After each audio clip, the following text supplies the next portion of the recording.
Alright, thanks for checking out this video. We're going to do a little deep dive here into Quail is a Pretty Bird, just the way I learned it from Clarke Wyatt. You saw in the performance video where I was performing the tune that I did have a capo on the 2nd fret, and that's something that you might want to get used to eventually. If you want to play this tune with a fiddler, they're likely to want to play it in the key of A, and so you'll just play it exactly how we learn it here in this lesson in the open G tuning, but with the capo up on the 2nd fret, and of course you would raise your 5th string up to an A as well. Just wanted to do that to maybe avoid confusion. We'll see how that works out. But let's go ahead and take a look measure by measure at this arrangement of Quail is a Pretty Bird. Alright, enough commentary. Let's get into measure 1.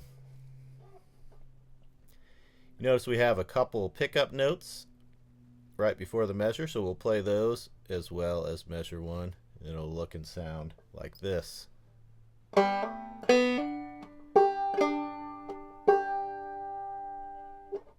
that again.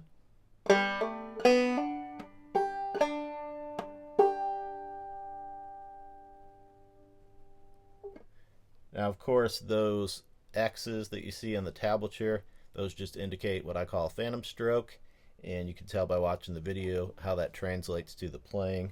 You actually do the stroke as you normally would. You want to keep that right hand going in something like a boom chicka motion, but you actually just miss the strings. You can get a lot more information from me about phantom strokes in some of my lessons and courses right here at Play Better Banjo. So if anything in this lesson is a little above your head or a little confusing, you can check out the other lesson materials available right here on the website, and that ought to clear it up. You can always send me an email as well if you have specific questions. Alright, let's do that measure one more time. Here's how it should look and sound.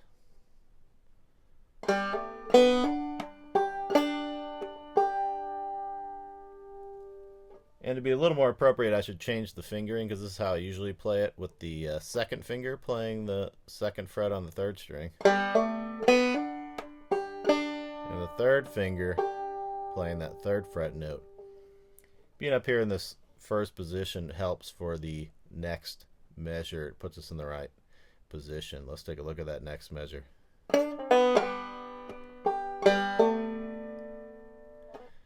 I'll try to play that a little more cleanly so you can hear that triplet where we start. A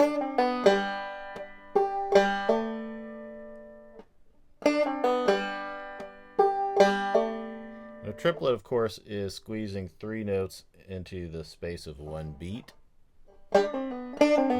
We're doing that in this case using just a double pull-off.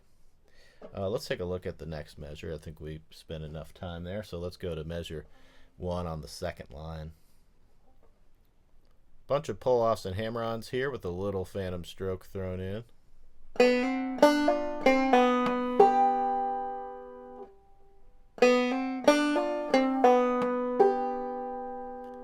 One more time. Now you may notice, if you're used to playing tunes in the key of G in this tuning, you may notice that that 3rd fret note might be a little odd. You'll find it in some common tunes like Old Joe Clark and whatnot. It's technically not in the G major key. It's an F natural, which makes it a flatted 7th for G major. So this is a tune that most people would categorize as modal. And essentially, for our purposes here with this tune, that just means we're going to be playing with some F natural and some F sharp throughout the tune, which is a little odd for if you're used to just playing strictly in major or minor keys. Anyway, enough talking about that. Let's take a look at the next measure. Next measure, we're just kind of resolving to a C chord, so you can hold a whole C chord like this, all 3 fingers down. If you want, you can cheat and just do a two note version, because we're not going to be hitting that bottom 4th string. I usually just drop the whole C chord. It's comfortable for me, and it's a good secure way to do it. So let's play that measure.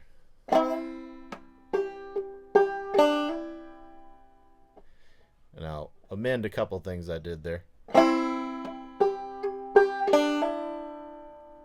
See what I did differently there, because that's going to be more realistic.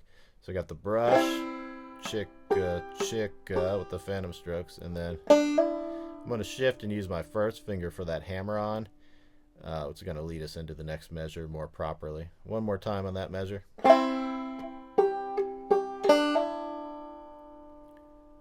Start the next measure, the third measure of the second line, on the 4th fret note, and that's that F sharp. So we're getting those two different 7th notes sounding in this tune. That creates a really interesting feel to the melody.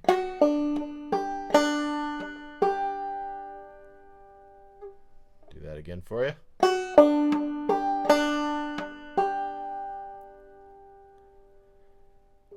And as you can see, it's going to be pretty important to pull off this tune the way it's arranged to be able to do those phantom strokes. So if that's new to you, make sure you give it a little practice. Get that technique under your belt before you get too far into this tune. Let's take a look at the next measure that's on the next line of the tab, third line, first measure, another triplet pull off. And it's the same one we did earlier. That whole measure is a repeat, so we won't dwell on it. We'll go to the next measure in this line. Some drop thumbing, what folks might call inside playing here on the open second and third strings.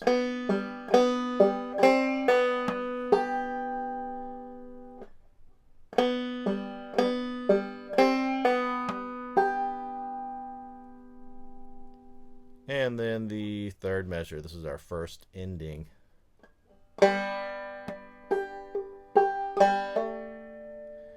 So again, we have a boom, chicka, chicka, and some phantom strokes in there as well. So pay close attention to those.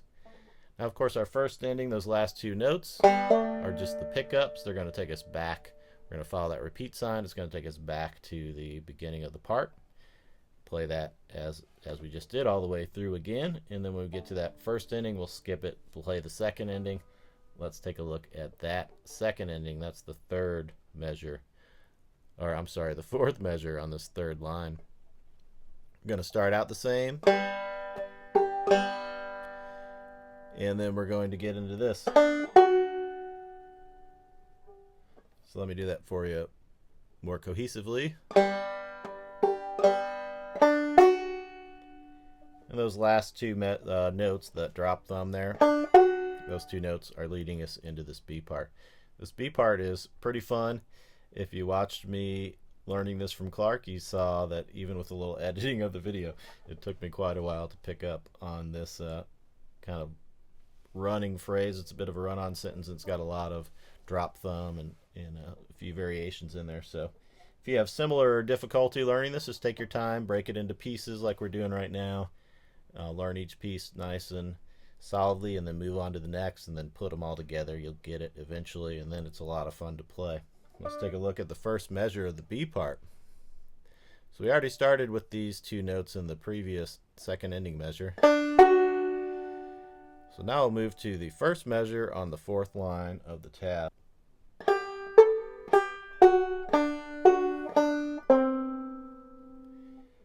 Notice the unorthodox move right in the beginning. We're fretting the fifth string, which isn't that common. And right away we're doing that. Then we're doing some drop thumb on the first and second strings. We're opening that note up, then fretting the fifth fret on the third string. One more time on that measure.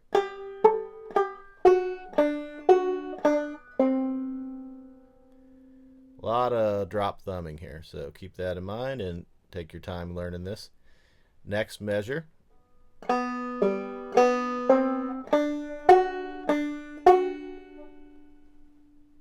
One more time.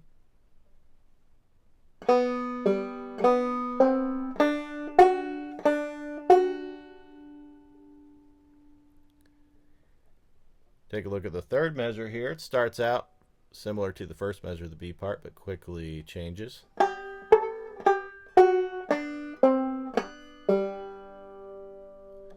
One more time.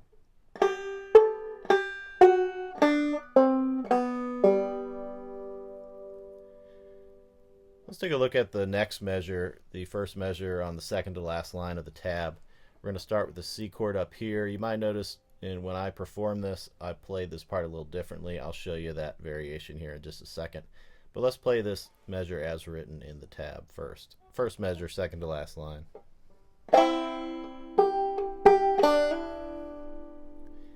And you'll see that that's a repeat of an idea from the A part.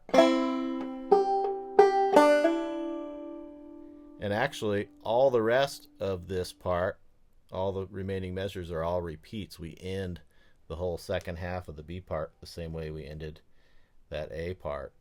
So let me play you just the rest of those. So I'll start at that first measure of the second to last line and just play the whole ending of the B part.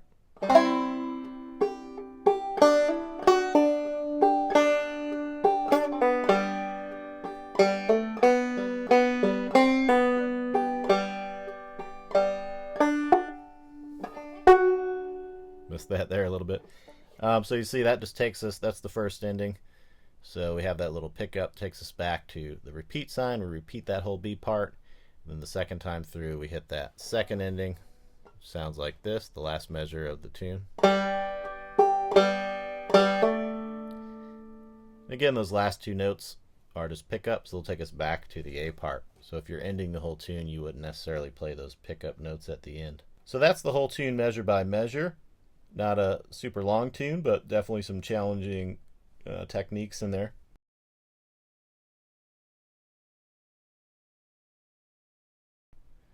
Let's take a look at that part I mentioned where that C chord comes in at the beginning of the first measure of the second to last line.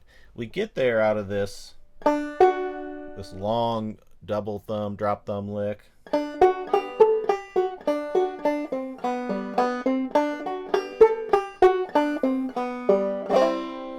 I think I shortened the lick there, but I wanted you to see that transition, right? To this. One thing I noticed when I try to play this the way that Clarke showed me is that I can't really, without fudging the technique, I can't really get to that C chord right on the downbeat out of this. I feel like I'm always just a little behind the beat just because of the demands of putting all those techniques together. So I think that's fine to do it that way. You can just have a little delayed hit on the C chord that starts that first measure on the second to last line. But I also decided that it might be fun to find that C chord in some different places. So one thing I tried for a while was this. I just dropped that C chord without strumming it, but I got it there on time. As you can see, it's almost inaudible. That's one way you can do it, just a little variation to give you a little interest on that delayed C chord. The other thing I did was I took a partial C chord, which you can get a C chord by barring the 5th fret when you're in this tuning. So I kind of took that idea and made that delayed C chord a little more interesting like this.